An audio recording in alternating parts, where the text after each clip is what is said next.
I'm going to just tell you a little bit more about Theresa. So Theresa Owen is a Catholic wife and mother. She's married to Dr. Martin Owen, and they're about to have baby number 8.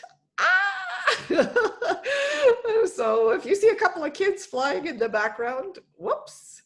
Are you going to come back to us, Theresa? Yes, you are. Between the children, traveling, working with her husband, she studies theology of the body. She drinks coffee, does some writing, diffuses essential oil. If you look out on the lookout for a hobby, I'm kind of like, a hobby? You need a you can find Theresa and Martin on Facebook, Instagram, and YouTube. At Home with the Doctor. And so her topic today is resilience in marriage. But before we talk about resilience in marriage, Theresa, can you tell us a little bit about the mothers group that you've Sorry, the realities of life. While you were talking, my phone was like low power. I was like, oh no, I charged it earlier, but not good enough. I was running around trying to get like a good angle and good lighting. And anyway, so my son has gone to help me get an extension cord so that I could plug into you guys. Oh, I love That's what he's here for. Yeah, I homeschool him, so he was here to help me. Yeah, so tell us a little bit about your family, about your, just tell us a little bit about yourself besides what I read, tell us a little bit about yourself. Yes. Okay, so I just got back from living 10 years in Alberta. I was born and raised in Ontario. And people ask, why are you in Ontario? And the answer is really divine providence. My husband is a family doctor, and he said, I will never, ever work in Ontario. Because in Ontario, physicians no longer have the freedom of conscience. And ironically, this is where we are. I'm like, God, what we don't need extra stressors, but we like to, I don't know. We've made some interesting choices. I'm glad to be here. It's still hot. Like today, it's, I think, got up to 22.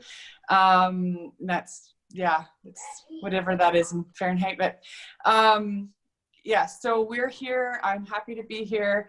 We decided to have an 8th child, not that, God wasn't involved, but we thought we were done at 7, and our 8th will be born when our 7th is 6 years old. So a 6-year gap, which we're so excited because it's going to be so different having no babies when I have a baby. Because that's been my story. I had 4 in diapers at one point. So you had 4 in diapers at one point? I had 4 in diapers. So basically Costco, I would buy a different size every week. And that was, when I got to stop buying diapers, I was like, oh my goodness, our bills are so much lower. So about me, that you guys don't, yeah, we run At Home with the Doctor. At Home with the Doctor was, my husband is very generous in his love for saying yes to people, and he loves helping people. And I said, we need something that we can do from home. So this was before any COVID stuff. I was like, I want you home. I want to do outreach with you from home. I found a lot of the women that have so much to say and so much to give, they don't have any kids anymore. So it's like that bit of it's not a whole generation gap, but I was like, I want to hear from women my own age. And that was kind of inspiring to me to reach out while I was in the thick of things. So if you go through At Home with a Doctor, it's years. And so you get to see when the kids are little, when I have no makeup on, when I'm like, whatever, like it's very interesting. So tell me a little bit about your mom's group that you belong to in Calgary. Yes. Yeah, I'd love to hear that. Yes. Well, you wanted to hear about me, so I was like, oh, what do I say about myself? Yeah, no, I know. I'm just kind of going all over the place. No, it's all good. The mom's group. So when Martin got accepted into residency, we actually ended up in Lethbridge, and there's a wonderful woman there, Shauna Van Uden, who started a Mother's Rosary group, and we would literally meet up pray the rosary, and she would pay like a babysitter out of her own pocket usually, because the CWL wasn't very supportive, and the churches were like, what, why would we give money to a mom's group? So she would pay for babysitter, and she'd bring muffins in, and the moms would sit around and we would pray the rosary. Then when I moved to Calgary, we went to St. Bonaventure, and St. Bonaventure has a mom's group called St. Anne's Mothers Group. And there are a few in there, a few of the founders who really want to put together a booklet on how to start moms groups. And this was before anything that Dorothy had looked into before this. And I was like, that is such a good idea, because they went to their church. They went to the church and they said, we need funding. We want these women to be able to have babysitters. We want these women to have, to be able to get books or have something special once in a while. And the priest, or the administration, it's not the priest, it's the administration, well, we don't have funds for that. And so they finally were able to manipulate it to say that it was for formation. The funds were for formation for the moms so that they could form their children, which makes total sense. But when you're administration, you're like, what does that mean? So they made it. So St. Bonaventure in Calgary has had a moms group for over 25 years. Oh my gosh. Now, and it has been funded. Yeah, and what benefits have you gotten from? The 90% of the women who were in the moms group came back and participated in volunteer work of some sort. So it bears lots and lots of fruit. So Theresa, you were gonna, tell us a little bit about marriage and a little bit about resilience, and I just wanted to say hello to some of the people that are joining us. Say hello. Hello, Roseanne from Our Lady of Peace in Etobicoke. How are you? Good to see you. Hello, Claude from St. David's. It's great to see you. So how is it that this topic kind of landed on your heart? Resilience to marriage? Resilience and marriage. I'm so sorry, guys. I'm all crooked. So resilience and marriage. The reason I chose that is just because Dorothy said, what do you want to talk about? And I think it's something that we don't talk about enough in our society. Like, marriage is very, the bells and whistles, especially, like, it's very interesting with all this COVID stuff. People aren't able to have all the bells and whistles for their weddings. And so they're canceling them, and they're delaying them. And I'm like, what do you need for your marriage? Because it's a wedding is one day, it's a celebration, yes, of course, but are people missing the point? And do they realize what they're getting into? Because if a wedding to you is about the dress and about the party and stuff like that, are you ready? Are you going to be resilient enough within your marriage? So and we have a few people who are preparing to get married, and it's been difficult for them. So I kind of put together a bit of a talk for you guys. Do you want me to start that, Dorothy? No, please. Let's just start. because then I'm not floating everywhere. Sure, no, okay. So, resilience in marriage. I recently posted on social media a picture of a ballerina's feet. One foot is the perfect, beautiful pink, on point with a slipper, and the other foot is like blood and bruised and bandaged. The quote on it says, everyone wants to be successful until they see what it actually takes. And to see, this beautiful ballet slipper beside this bloody, disfigured toes was it really spoke to me. This post can be, taken on so many levels, but for me, it reminded me of my marriage. And my heart, and how my heart has felt at certain times, because I know with my husband being a doctor, and we have so many kids, and we're Catholic, and we're fairly public, a lot of people are like, oh, they're so happily married, and we're both affectionate people. So it just, people, I know that on the outside sometimes we look like that beautiful slipper, that shoe, but on the inside I've been bruised and not beaten, but you know what I mean. My heart. So everyone wants to be successful until they see what it actually takes. So the reality is love is sacrificial. The moment you choose not to sacrifice, not to love your husband, you're choosing divorce. If you're not choosing your marriage, you are choosing divorce. And that temptation comes so easily, especially in our culture and our society. And we see it. We know, we all have, depending on how long you've been married, you have friends who've gotten divorced already, and you're like, why? But once you're married long enough, you understand. You start to understand. That being said, you need to have boundaries. Abuse is not okay. Mental health is spoken about very little and is a huge contributor of divorce. And I would love to do a whole talk about mental health. We've suffered quite a bit due to mental health in our marriage, but that's a whole talk for another day. But for now, this talk is for moms who need, want, or are curious to what could create more resilience in their marriage. So I know I want you guys to like communicate, put up your comments, put your questions when you have them.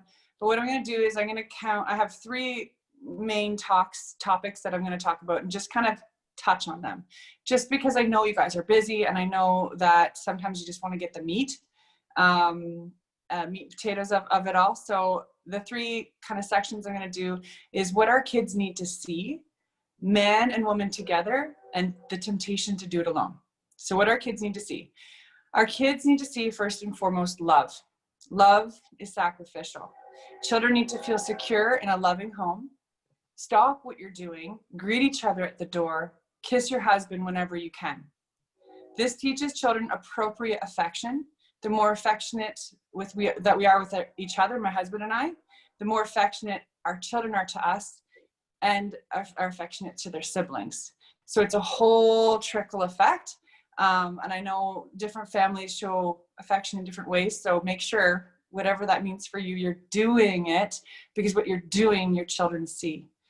Love languages are super important. Find out what your love language is and your spouse. Martin and I were both physical, actually. And so when things get really, really bad, or we don't see each other like physically a lot, our marriage just goes downhill. Like it's not good, but it's because both of us need that. So if you don't know what you need, it's very difficult to strengthen that bond. So again, find out what your love language is, what his is, and actually be affectionate with each other, because you know, why not? That's your husband. You're not allowed to be affectionate with anybody else. In that way, right? In that way, you can't just go up and kiss anybody. Especially, yeah. Apologize to your spouse and to your children, even when they don't say it back to you.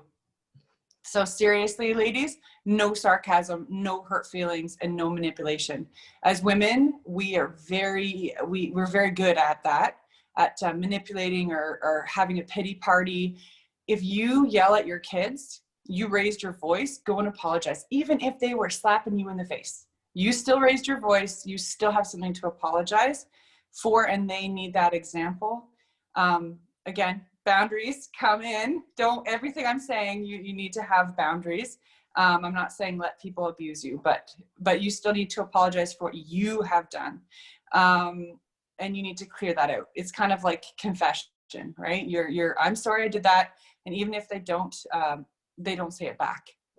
Sometimes, especially with mental health, there's a lot of, well, I don't need to say sorry. It's not my fault, or it's your fault, or whatever else. You still need to be sorry for what you did. I know this is controversial, but I think kids need to see their parents disagree.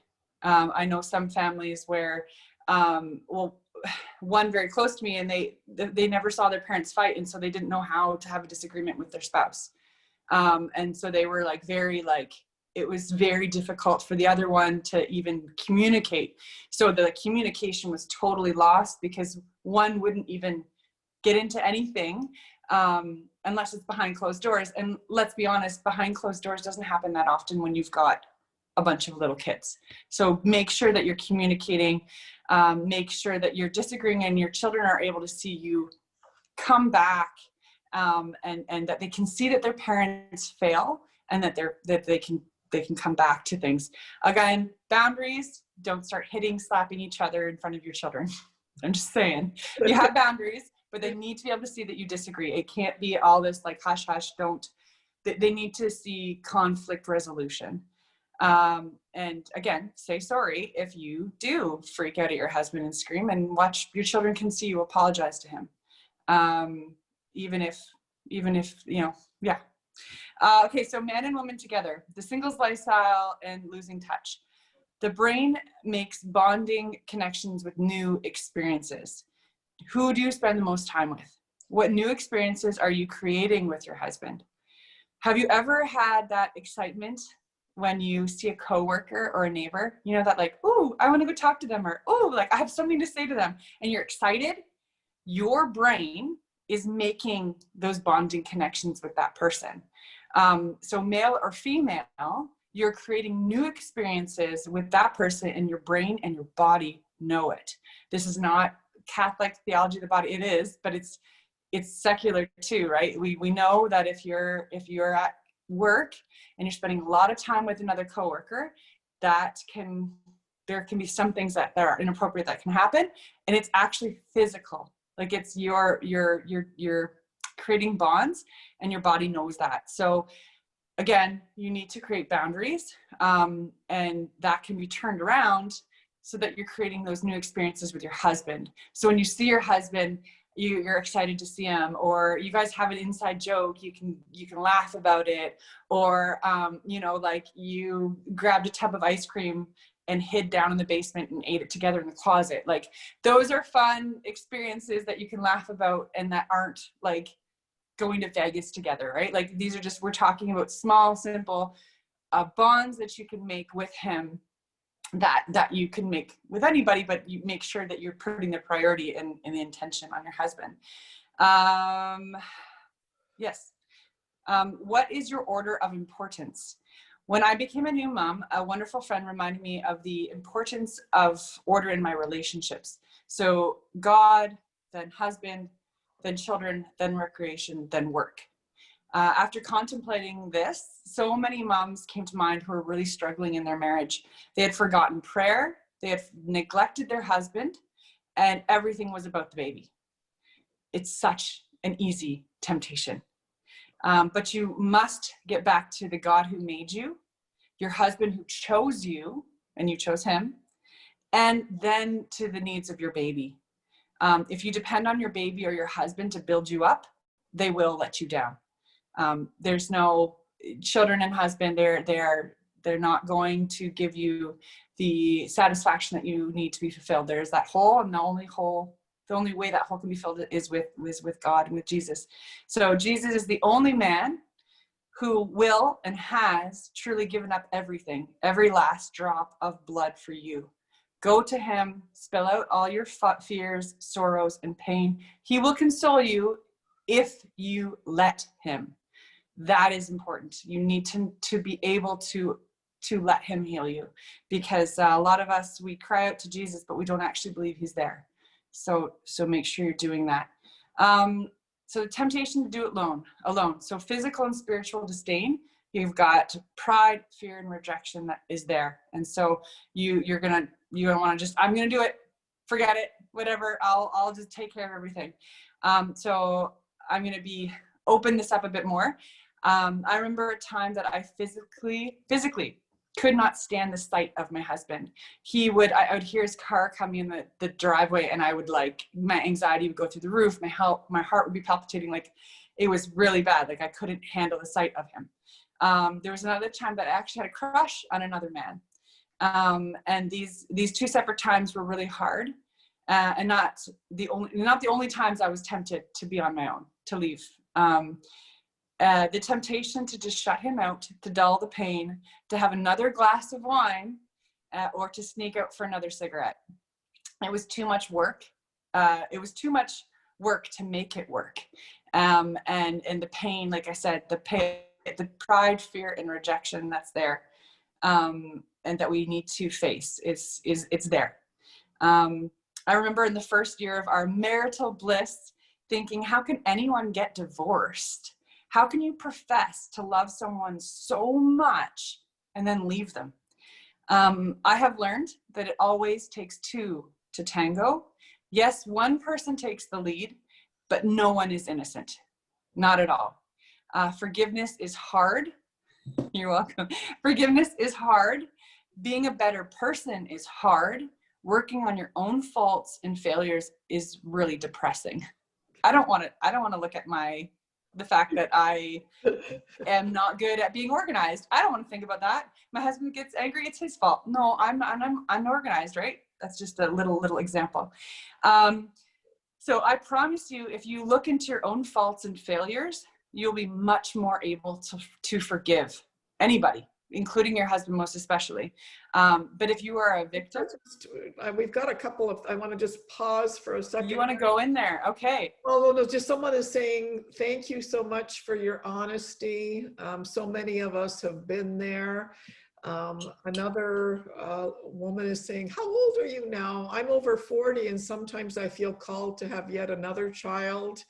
And someone else is saying, thank you for your honesty, friend. We need to hear how hard marriage can be and how much work this vocation is. So your words are resonating with a lot of women. Like I think that, you know, we don't do this enough as Catholic women, right? Is to kind of encourage one another and be real with one another, just in a dignified way that, you know, like, it's not easy. It's not easy.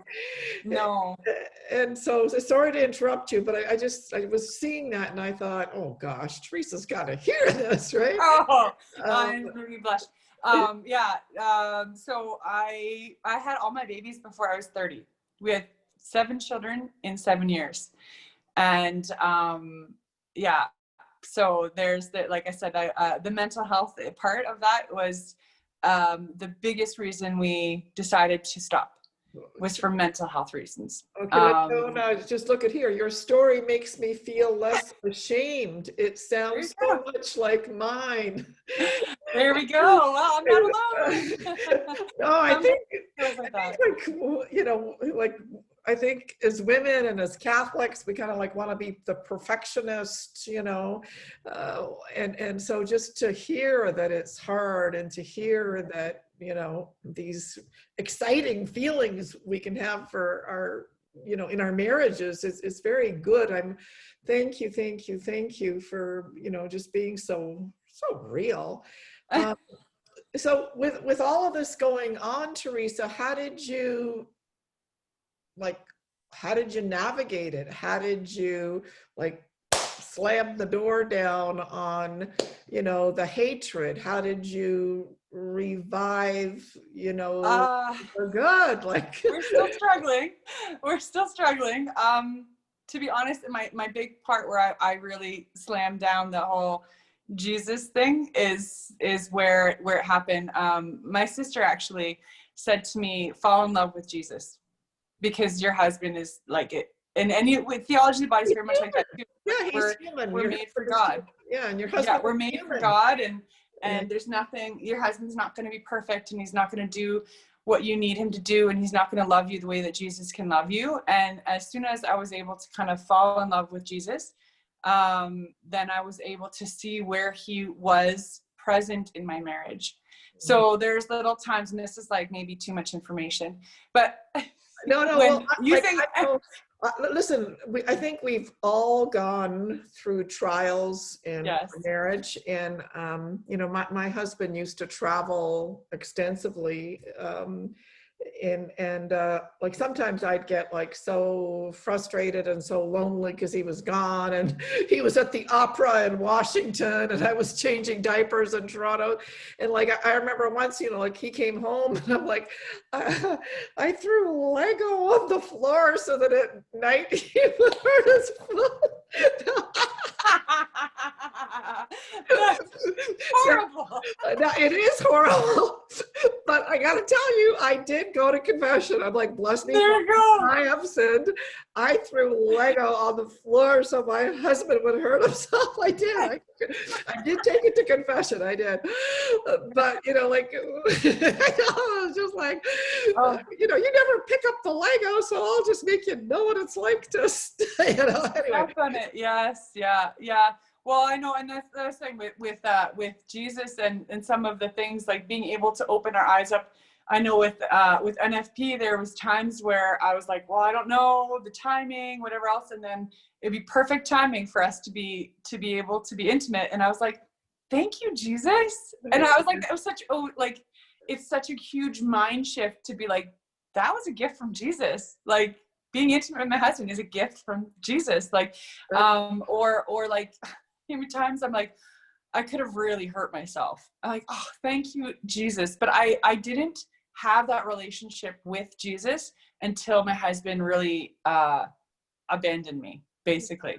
I was 19 when I met my husband. We got married a year later. I've been with him for 15 years now, or 16, because we met a year later, or we met a year before. So you're like, it sucks that I had to go through that, but my love for Jesus is so much deeper. And that's what it should be. And that's what we should be learning in marriage, is that we're not just a mom, we're not just a wife, we're not just a friend. We're beloved daughters of God. Of God, right? Yeah, We're the beloved daughters of the King. So that's hard. And that was one thing another person told me, like, put on your mirror, right? I am a daughter of the Most High King. Like, write it on your mirror, because I was in such a low spot. Like I said, I couldn't handle the sight of my own husband, and I didn't see any other adults. I only saw children, 4 people in diapers, right? Yeah. So one little thing my mother taught me. You know, I have a picture. I was in my wedding dress, and it was, you know, just an hour or so before my wedding. I didn't understand it at the time, but I sure look at it differently now. She made me kneel in my wedding dress and kiss the crucifix, right? And that you know, that I was like, I look at it now and I go, oh, okay, I get it. But one thing that she used to always say is that, like, whenever you're really frustrated, like with your husband for whatever reason, and you don't feel like making that dinner, you feel like actually taking the plate and whacking it. throwing it on the floor, 3 steps on it. Yeah, she said, you need to remember that you're actually serving Jesus when you're serving your husband, right? To have that interior discipline that my act of love for my husband isn't an emotion, it isn't a fleeting, it is, and then I'm not, you know, I'm like, okay, I am doing this for Jesus. I'm doing this for Jesus. I'm doing this for Jesus.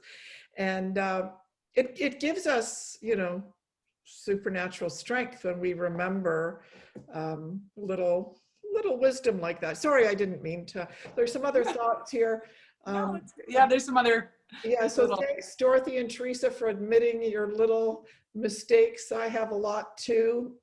And I think taking those mistakes to the sacrament of reconciliation is so important. I think, you know, the priest burst out laughing when I told the Lego story, but you know, I try to confess absolutely everything. I remember once confessing that I was lazy, and the priest said, how old are your kids? And I said, 2 or 4. 2 and 4, and he goes, it's impossible.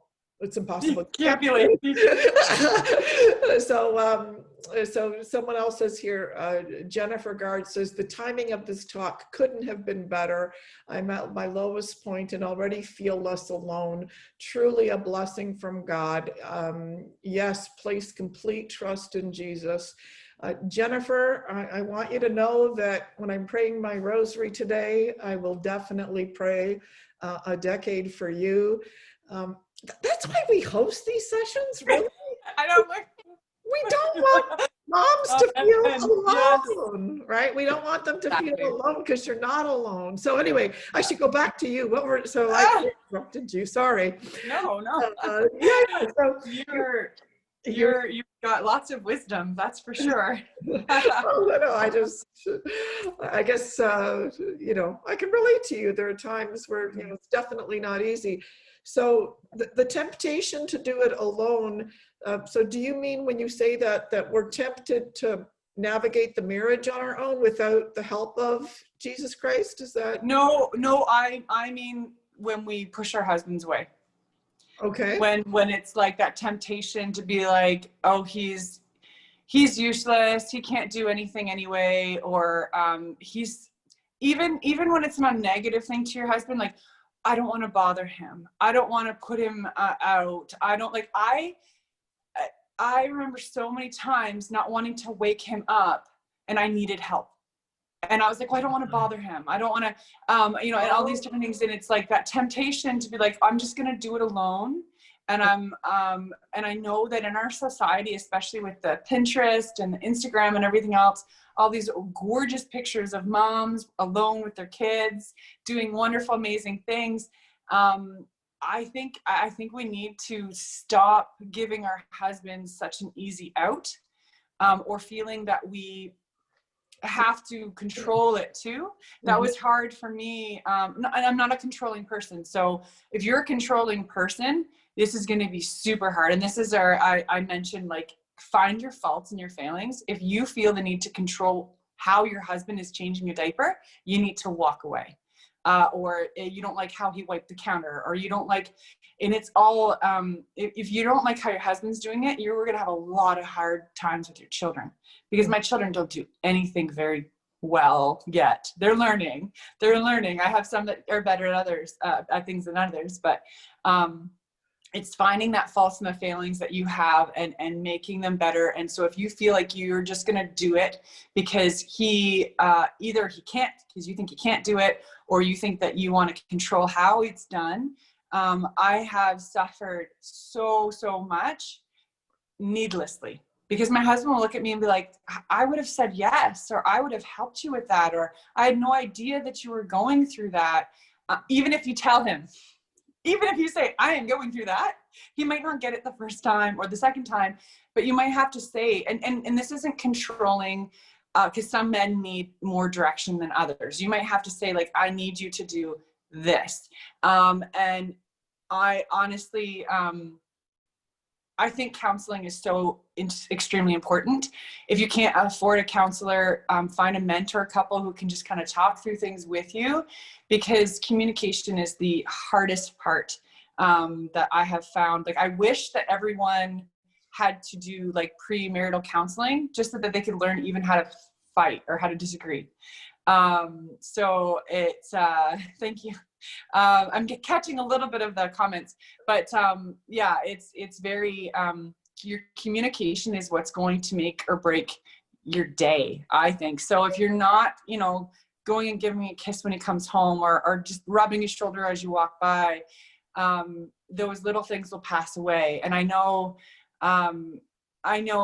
like there's a few moms, women I know that have lost their husbands, and you're like, oh my gosh, I want my one friend, I remember saying to her, I'm like, your husband died, and right now I don't want to be anywhere near my husband. And I feel so wrong and guilty, because I'm sure, like, all she wanted to do was hug her husband, and she couldn't. And I was like, get out of my house. So just that like, what was going on inside me, what can I change, what can I do, and to make sure that it's not about him, it's about me, because I knew that was like, I needed to forgive. There's a lot of forgiveness that needs to happen. So yes, kiss and hug your husband. Was that like that, with that little sign that people put above their beds, always kiss me goodnight? That's a good one. I like that one. But keep in mind, and I am keeping, those people in mind, that they aren't physically affectionate. And this is why I said, look into your love languages, because I know, for example, I know a couple that the wife is extremely physical and the husband isn't. So she's feeling like touch me. And he's like, oh, I brought you a coffee. And she's like, I don't want your stinking coffee. But he's like, but I brought you a coffee. So it's like, it's, you know, learning, or he, you know, he went to work all day. I did that for you because I love you. And she doesn't see that. She sees that as, yeah, you went to work because that's what you're supposed to do. So that's where you learn in this sort of communication. And that's why I said, you know, go to counseling if you can. Because even if there's no problems happening in your marriage, even if you've been married 2 months, go if you can, or find a mentor couple that can kind of guide you through things. Yeah, and I find that a lot of couples really don't, like, there are supernatural graces available to us in the sacrament of reconciliation, right? Yeah. I honestly find that my marriage improves in proportion to how often I go to confession. Like, I have a bit of a kind of forceful, aggressive, sometimes dynamic personality. And I really struggle, and I think anyone that knows me knows I struggle with anger, right? And so I kind of like walk around with this perpetual energy that kind of, you know, and I was recently talking to my spiritual director, and I was saying, Father, my front lawn taught me an important lesson about myself and my marriage. And he goes, okay. I said, well, for years, I complained about my husband because, like, he's not a handyman, he's not this, and we have weeds, and it's because of him. And if he would have only do this, you know, and if only he would do that. And then, like, I'm on Facebook and I see a mother actually de-weeding and cutting the lawn. And I'm like, oh. And then, get a load of this. Then my husband, he gets the lawn resodded. He installs a sprinkler system. I end up hiring Nutri-Lawn to rejuvenate it. And guess what? Our front lawn has never had more weeds in it than it does now. And so I said to Father, I said, you know, I've been carrying all of this anger towards him, and if only he would do this, and if only he would do that, and if only he, and that he did all of those things. And it's like God is wanting to show me through the lawn, some things just are out of your control, Pilarski, and they're not, you know, give your husband a break. Maybe you should be out there de-weeding. And so I took all of that to confession, right? Yeah. And so now my priest, he says, well, isn't it funny how he used your front lawn? Because our back lawn is beautiful, right? And they both got the same treatment. And it was like, is there this to humble me, right? So, like, at the sacrament of reconciliation, I beg you, all of those little sins, you get supernatural power in the sacrament of reconciliation. So please go, you know, please go. Yes. Some other comments here. Judith Mazzona mentions, for those of you that don't know about love languages, the book is there, Love Languages, 5lovelanguages.com. Someone says, I agree, confession plays a big role on my marital success. Just like we make time to improve our skills in other areas, example, golf, we also have to take the time to work on our marriage. My husband and I attended Marriage Encounter Worldwide Weekend, and it helped us a lot to focus on each other and have the time to really talk and deepen our connection. You know, and Janine says, we obtain so much grace in confession, even in this difficult time. It's available from kind priests. Yes, I really beg you to just call up. When I was getting married too, there was a senior citizen, a gentleman. He said, do not forget, he goes, to draw upon the graces of the sacrament of marriage that people forget. And he was like 85 years old and married for like 60 years. He goes, we need to ask God that we can withdraw graces from the sacrament If you haven't done it, go to your Catholic catechism. I want you to go to your Catholic catechism before you go to love languages and read the section on marriage. I always find that as Catholics, we love running to some of the Protestant materials before we've checked our own resources. Anyway, it's hard to believe it's 10 to 3. Where does the time go? So, Theresa, are there any other ideas and sort of? Yeah, no, I was just kind of summing up everything of the talk, and I don't know, did I get to the part? I just said, I know these are short points, but if you remember anything, I want you to remember to figure out which order your relationships are. So God, husband, kids, recreation, work. Where are those in your life? You are not innocent. Work on yourself. There are tons of self-help books, audios, self-care you can be doing, and create new experiences with your husband. The more you laugh, the better. And I said, thank you for your time. I'm so honored and grateful, especially to God for stretching me so I could reach out to you. That was all I had. I'm glad that you're in Ontario now. I'm hoping that I know that's going to give us reason to get together when COVID. Get together and to connect. So I guess, too, the very important thing, I think that you did mention it, that what our kids see is, chances are they're going to be mimicking that in their, when they're choosing a boyfriend or girlfriend. And like sometimes I've met, women, and they're constantly complaining about their husbands and lashing out at their husbands, and there's all this conflict. And now their kids are older, and it's kind of like, okay, well, my daughter, she's not having a relationship. And it's kind of like, well, if they see that your own marriage is constant, like there's no joy in it, and there's no reconciliation, and there is no affection, then it does affect, I think, how what kind of partners our parents, our children choose, not our parents, I'm sorry.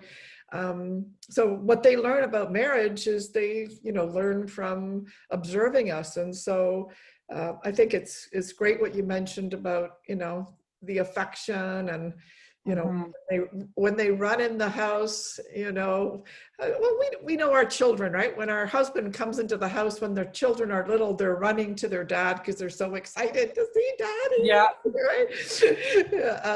And so we want to make sure that we're just as excited as the kids are, right? Yeah. Do any of you here that have joined us today have any other suggestions? What are some things that have helped you in your marriage? Someone's mentioned marriage encounter. I've never been, but I've heard too that the Catholic Church has Retrouvaille. Yeah. Retrouvaille, which we've done as well. You've done that as well. Yeah, I've never. So Retrouvaille is another. So, and also check your archdiocese website to see what kind of counseling is available. There are just two. I'm trying to think if there are any. Maybe you'll be the person that writes it. Any good Catholic books on marriage? I know that Novalis puts out it's just a small booklet, and I'm sure if you contacted Novalis and you told them that you found out about it through us, I don't know, I think they'd give you a discount because we're pretty good at promoting Novalis. But Dr. Patricia Murphy has written this booklet, The Intimate Community of Life and Love. And I haven't read it, but I should. I haven't read it, but I think it should be good. Yeah, no, I know that in the States they have a lot more available for counseling and counselors, and you can, because it's virtual, a lot of it you can pay for counseling. Marriage, Catholic marriage, yeah, we'll see. Like there's a lot. I'm hoping to eventually write one more on the mental health part of it, but but marriage, it's hard. Like it's so unique. Theology of the body is, if you haven't looked into that in aspects of marriage and like why we're married, why God made you a woman, why God made you a man, and how we can work together, how we what's the word? We balance each other out, we work together. And it's just, yeah, it's beautiful. I love theology of the body for that, because it helps me to be more aware of who I am and why it's important in my marriage. But yes, and I also wanted to add with the thing, just be careful that you're not carrying your parents' example into your marriage as well, the bad examples. And that was huge for me, and learning, and just make sure that you're coming together with your family, but not as your family. You're coming together as a couple. And I know every time that we have been separated at all, it's like we don't know what's going on. So communication is huge. Someone asked also how old I was. I'm 35. So all my babies before 30, but we we decided to have one more. So we'll see. If you're 40, like for me, we actually had to pray to not get pregnant. We had to do a lot of prayers and novenas and such like that. And Father, oh my gosh, I can't think of his name right now, but we have a priest who's been interceding for us from Poland.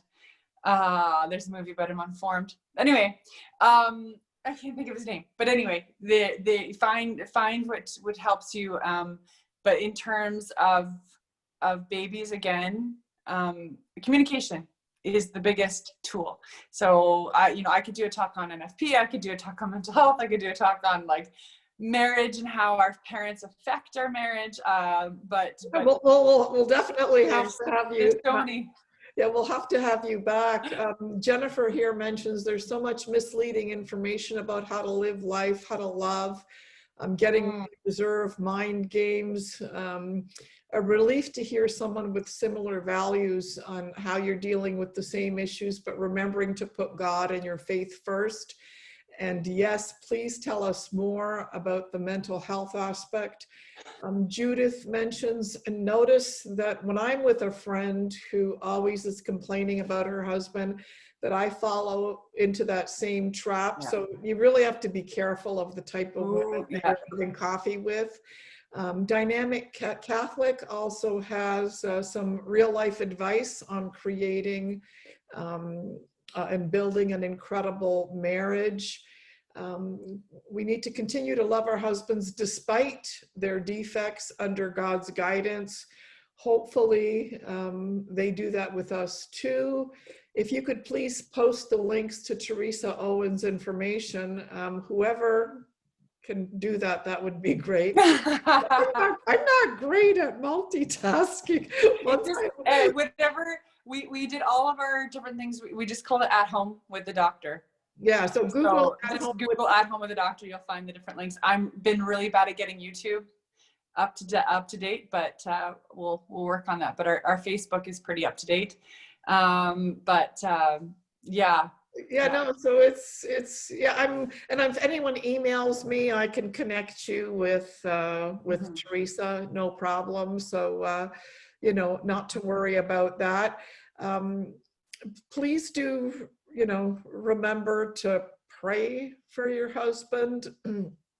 Yes. And I know that pray with your husband. And possible. Pray with your husband, pray for your husband, ask your husband to pray for you. I know sometimes if I say to my husband, like, can we pray the rosary together?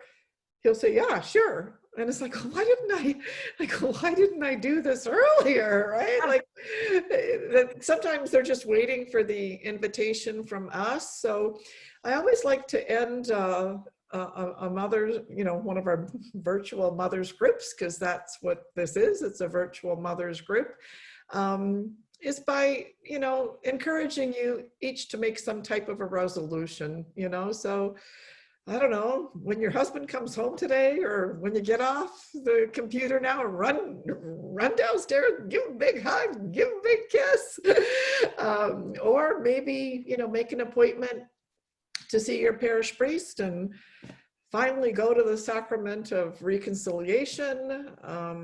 If you've been harboring, some type of a grudge towards your husband,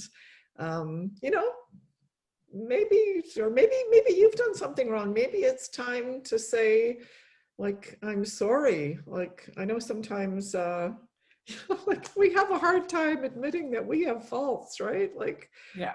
I can sometimes be harsh. And I know that, because I spent so many years, delivering seminars in a corporate environment, because I spent so many years, in management, like sometimes I can be very goal oriented, very driven, and it's almost like I become a man at home instead of like our Blessed Mother, right?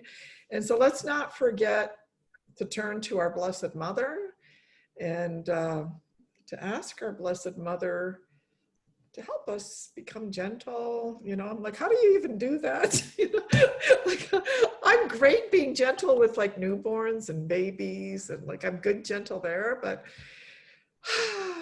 so we need our Blessed Mother to teach us how to be feminine again, right? Yes. But at the same time, Dorothy, I think you're being too hard on yourself, because we don't know what Mary was like. She may have been very organized and very good at what she did and made sure, like, they were able to leave within, like, get up and go. So she was organized woman. And we all have our defects, right? We just have to ask Mary to help us where we are, because I am not organized. I am not, like, there's so many times I look back at my marriage and I'm like, if I only just said to Martin, I need this, things would be so much easier. But I'm like, no, that's okay. And blah, blah, blah, blah. So, you know what? Just ask Mary to help you where you are. Yeah, and then she'll give you that example, because yeah, we don't know. Yeah, no, and my confessor said, Dorothy, she was a Jewish woman. You think she didn't have a few things to say? She's a Jewish mother. So no, and that's why I love going to confession. Oh my gosh, I love going to the sacrament of reconciliation. That's beautiful. What an example. Like, I literally can't wait. It's like better than ice cream. So Judith, says that it's, find out what's really important to your husband. For example, a home cooked meal once a week, a phone call or a text message during the workday, or maybe he would prefer that he doesn't want to be interrupted. Judith says everybody needs a Jewish mother. Yeah. And I will say, I didn't know this for the longest time, but I didn't realize how much my husband loved me for who I was. That was huge for me. You look at so many other women who are so done up and so look like they're doing everything right, and you just want to be like them, and you're trying to be like them, and you're angry, and you're just and your husband's like, what are you doing? That's not, I love you for who you are. They don't say that, but some might. And my husband has gotten better at like, no, Theresa, like, don't put that through your, like, don't let that thought go through your head. And like, again, it's the self-talk, the self-doubt. Your husband married you because he really likes you, not the lady next door. I've really good story. Because we need to finish up, I think, right? So Martin had a coworker, and the coworker said to him, oh, my wife, she wishes she was more like your wife. She has so much anxiety. If, we hold a party or dinner, she has to know exactly who's coming, and everything has to be perfect. And she just wishes she could be so much more accommodating and welcoming and loving like your wife is. And I was like, what? This woman I had been like looking up to, I'm like, she always has her hair done nice, and she always looks calm and happy. And meanwhile, she was envious of me. So that was lovely to hear. But I was like, oh wow, yeah, I guess. Like, I don't care who comes in my house. It doesn't, if I don't have enough food, I'm sure we'll get crackers out. Like, but for her, it was really, you know, so you just have to be in love with the good parts about you. Is really hard, but it's what you have to learn to kind of grow in, and you'll realize that's what your husband loves about you. Yeah, and I think all of us. And also to, yeah. Sorry. No, I was just gonna say, to end, I want to remind you guys, I need to, my baby is breech, so I need you guys to pray that my baby flips. So, got an ultrasound tomorrow, and then, but she's due in a month. She's due in 4 weeks. So, if you can pray for her to flip, that would be fantastic. Okay, so I'll definitely be praying, and let me know if it flips, because then that's always such a joy to say, oh, prayers were answered. Yes, yeah, So yeah. Well, she's getting big. She's like, I don't know. There we go. Yeah. So that's you've got uncomfortably kicking my cervix regularly. Yeah, so you've got quite a few people saying, Judith saying she's going to pray for you, Jennifer's going to pray for you, I'm going to pray for you, Janine's going to pray for you. Thank you. We've got a whole bunch of prayers here. Anyway, it is 3:02, and that kind of concludes our Midday Moms meetup. Next week, we are going to have Ellen Hurtkatch.